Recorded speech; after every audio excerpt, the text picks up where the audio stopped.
Good morning ناظرین، آج ہم پھر مخالف مسیح کے متعلق ہی خدا کے کلام پاک میں سے سیکھیں گے۔ تو اس سیشن میں آپ کو خوش آمدید، اور میں ہوں نذیر جان گل۔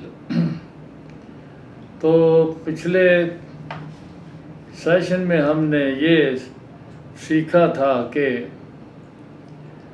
کیا مخالف مسیح مردوں میں سے جی اٹھے گا؟ تو اس کے لیے ہم نے اس بات کو رکھا تھا کہ اگلی قسط میں ہم اس بات کو جو ہے خدا کے کلام پاک میں سے سیکھیں گے کہ خداوند کا کلام جو ہے وہ کیا فرماتا ہے۔ تو اس کے لیے جو ہے وہ خدا کا کلام جو ہے وہ یہ فرماتا ہے کہ ایک اور حصہ کلام پاک کا جو مخالف مسیح کے لیے استعمال کیا جاتا ہے کہ وہ مردوں میں سے جی اٹھنے والا ہے۔ تو اس کے لیے ہم خداوند کے کلام پاک میں سے دیکھتے ہیں کہ کیا لکھا ہوا ہے۔ زکریا نبی کا صحیفہ 11 باب کی 17ویں آیت جو ہے اس میں یوں لکھا ہے، اس نابکار چرواہے پر افسوس جو غلے کو چھوڑ جاتا ہے۔ تلوار اس کے بازو اور اس کی دہنی ہاتھ پر آ پڑے گی، اس کا بازو بالکل سوکھ جائے گا اور اس کی دہنی آنکھ پھوٹ جائے گی۔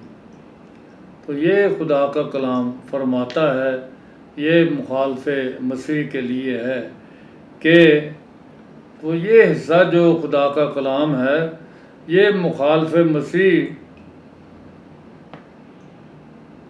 پر جو عدالت ہے، الہی عدالت جو ہے وہ مخالف مسیح پر جو ہے وہ نازل ہوگی۔ تو اصل میں جو ہے یہ بجائے تشبیہی انداز میں پیش کیا گیا، لیکن لگتا یوں ہے کہ نبی یوں فرما رہا ہے کہ الہی عدالت مخالف مسیح کی قوت اور طاقت پر تلوار کی صورت میں نازل ہوگی۔ یعنی اس کی قوت بازو قوت ہے، اس کی قوت یعنی بازو پر، اور اس کے شعور و عقل یعنی آنکھ پر نازل ہوگی، جس کے باعث وہ مکمل شکست سے دوچار ہوگا۔ بازو سوکھ جانے اور آنکھ کے پھوٹ جانے کا مطلب قوت اور دانائی کا چلا جانا ہے۔ اور پھر خداوند کے کلام پاک میں جو ہے وہ ہم اس بات کو بھی جانتے ہیں کہ مخالف مسیح کا مردوں میں سے جی اٹھنے کا نظریہ شیطان کی قوت کے لیے علم الہی کا کہ نہایت ہی سنجیدہ مسئلہ کھڑا کر دیتا ہے۔ سنجیدہ مسئلہ جو ہے وہ علم الہی میں کھڑا کر دیتا ہے۔ تو کلام الہی اس بات کو صاف بیان کرتا ہے کہ مخالف مسیح شیطان کا اعلی کار ہوتے ہوئے اسی کا آدمی ہے جسے شیطان ہی قوت دیتا ہے، اور اس نے اسے قوت دی ہوگی، اور یہ کہ اسے شیطان نے اپنے قبضے میں کیا ہوا ہے، یوں وہ ابلیس گرفتہ ہے۔ لیکن اس بات کا کوئی بھی اشارہ نہیں ملتا کہ ابلیس کسی شخص کو زندگی بھی دے سکتا ہے۔ ابلیس کسی شخص کو زندگی نہیں دے سکتا، صرف یسوع ہی وہ اکیلی ہستی ہے جس کے پاس جو ہے وہ عالم ارواح کی کنجیاں ہیں۔ دوسری بات یہ ہے، خداوند یسوع مسیح ہی ایک ایسی ہستی ہے جس نے یہ کہا کہ راہ اور حق اور زندگی میں ہوں۔ تو اس وجہ سے یسوع مسیح ہی زندگی دے سکتا ہے، ابلیس کے پاس یہ قوت جو ہے وہ نہیں ہے۔ اب ہم اس بات کو جو ہے پھر دیکھتے ہیں کہ مخالف مسیح کا مردوں میں سے جی اٹھنے کا نظریہ شیطان کی قوت کے لیے علم الہی کا ایک بڑا مسئلہ جو ہے وہ کھڑا ہو جاتا ہے، جیسا ایسا ہم نے پہلے جو ہے وہ ابھی جو ہے وہ سیکھا ہے۔ تو اس کو جو ہے وہ خدا کے کلام پاک میں جو ہے وہ دیکھتے ہیں کہ خداوند یسوع مسیح ہی ہے جو زندگی کا سرچشمہ ہے، اور عالم ارواح کی کنجیاں اسی کے پاس ہیں۔ اسے آپ دیکھ سکتے ہیں مکاشفہ کی کتاب مقدس، اس کے پہلے باب کی 18ویں آیت ہے۔ اور پھر اس کے بعد جو ہے دوسرا معاملہ جو ہے وہ ہمیں یہ ہمارے سامنے ایک اور مسئلہ ہے کہ کیا وہ اس وقت موجود ہے؟